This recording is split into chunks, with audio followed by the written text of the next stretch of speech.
when we were children, I have 5 nieces, and anytime I tell them to do something, they ask me why.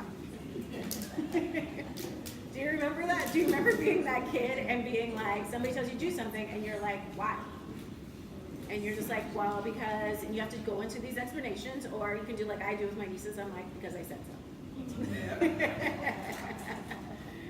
But the one thing I stopped doing was that.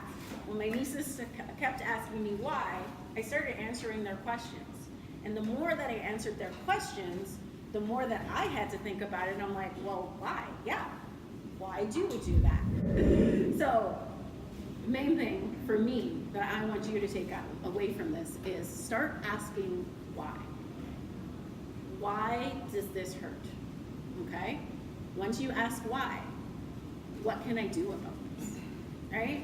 Like, what is the point of understanding why something hurts? So many of us go to physiotherapists, we go to doctors, and they tell us all these things. Well, if you ate better, right? How many had a doctor tell them that they need to start eating better? Nobody? Come on. And how many of you went right home and did it? Right? It's hard.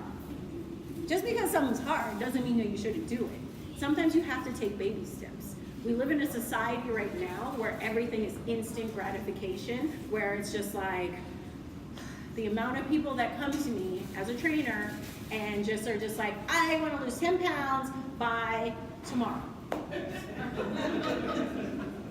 And I was like, you need some liposuction because I can't.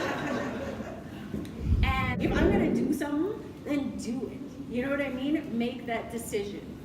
The biggest thing that has helped me, I'm gonna wrap up just now, and answer any questions anybody has, but the biggest thing and the biggest, I don't even want to call it a lesson, but I think it's just like a life mantra, is stop doing things that don't feel good.